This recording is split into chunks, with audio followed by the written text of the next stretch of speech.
you see that layoff or that time off affecting Jon Jones?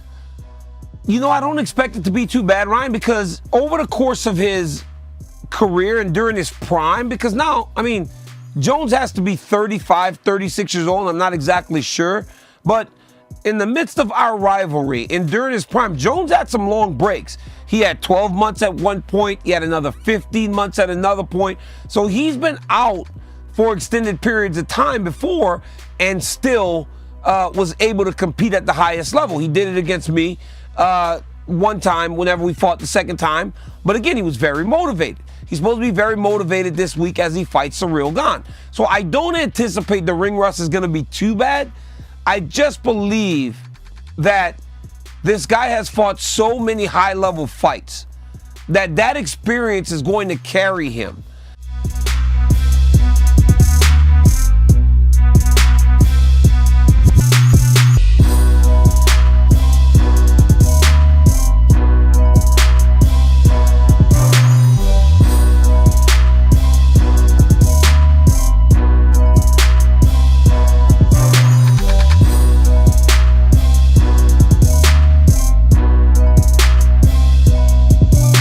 I think I picked Jon also.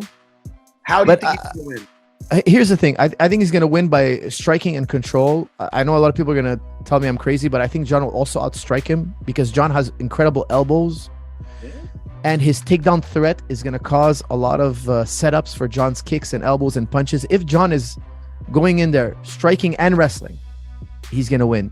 The striking threat and the wrestling threat simultaneously is going to be too much for Gane, in my opinion.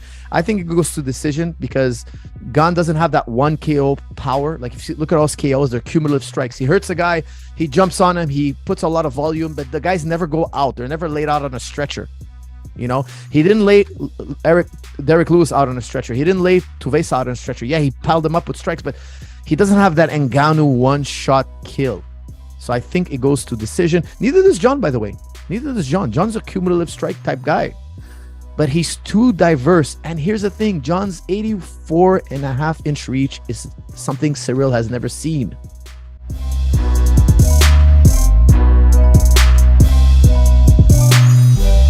What about Eagle FC? Yes, Eagle FC. Tell me, you got the inside scoop?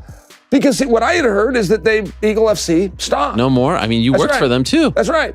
And Rizvan was running that. He was the CEO. So now all of a sudden, Eagle FC is done, except they're doing shows in Russia, and then a new guy comes out claiming to be the boss, and his name wasn't Rizvan. So you got an interview by another guy in Russia saying, no, we're going to keep working with Khabib, and we've already spoke to Khabib, and Eagle's going to live on. I'm going, man, these aren't the folks that we had in Who do you think in was America, so I just don't know.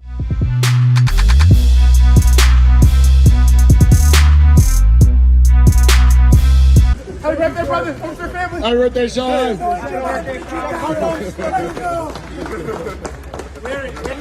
you gotta make sure to keep the lines out of this. This is what Black History Month is about.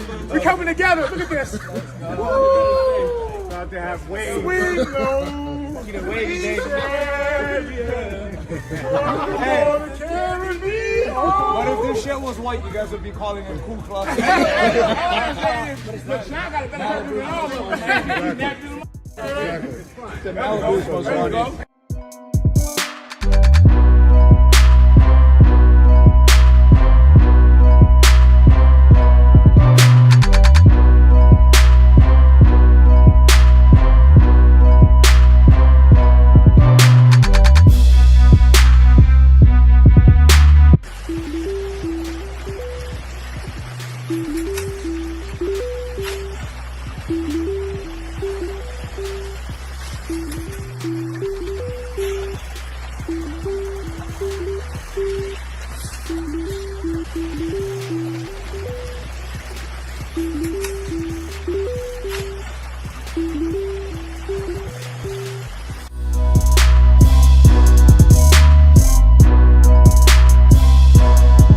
Currently, right now, he's entertaining a lot of offers. Tyson Fury talked about it.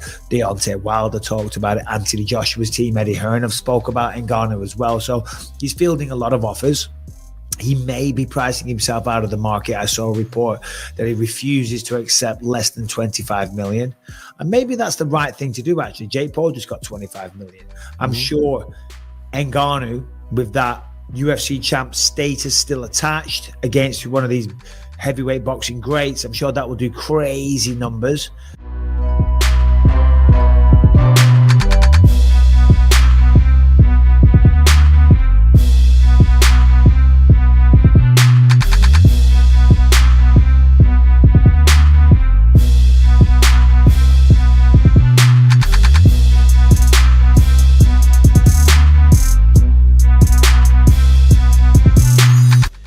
This stuff is, when we're working on all this stuff, you know what I mean? And you're trying to get guys to commit to coach and, you know, to do the coaching commitment, especially when you live in Ireland. You know what I mean? Yeah, Conor's going to get some things that he wants. Nobody lost an opportunity here. If there were guys that were booked to do that, we'll do something with them. You know, it's not just like, hey, see you later, pal. Good luck to you. You know, have a good life. We'll figure it out. We'll take care of these guys.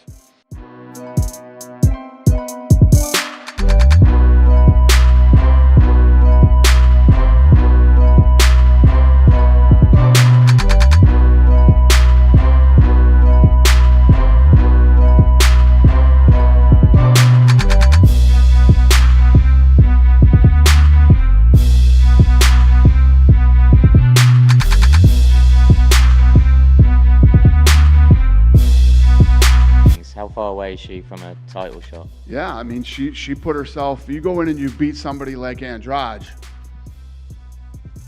a lot of questions about people. And the way that you answer those questions is in who you fight and how you handle yourself and how, I mean, you call them tests. Could she have scored any higher on her test than she did? No, she showed the world where she's at and what she's capable of, and yeah, she's probably really close. What about this Erin Blanchfield? Did you watch her 2 weekends ago, and what did you think of her performance against Jessica Andrade, if you did? Oh, she won. She won quite legit, but from other side, I don't really think Jessica Andrade, she even trained for that fight. Yeah. She was kind of like laying on the beach, like, and said like, "Opa, 1 week notice fight. Why not to get some money and have some like amazing rates again?" It doesn't affect her like too much, her career. Yeah. I mean, lose this in this case, but like a couple thousand in the pocket, it's never hurts, right? That's why I think she took the fight without like any risk for her. And yeah, but was good fight, was amazing, everything.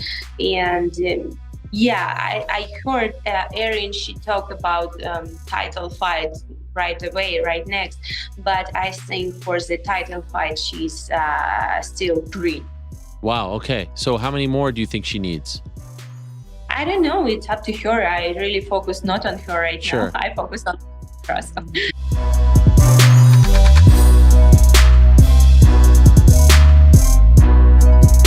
So I know that Khamzat said that he has recently shut down his camp ahead of Ramadan, so he's not going to be fighting anytime soon. But his coach was doing an interview, Andreas Michael.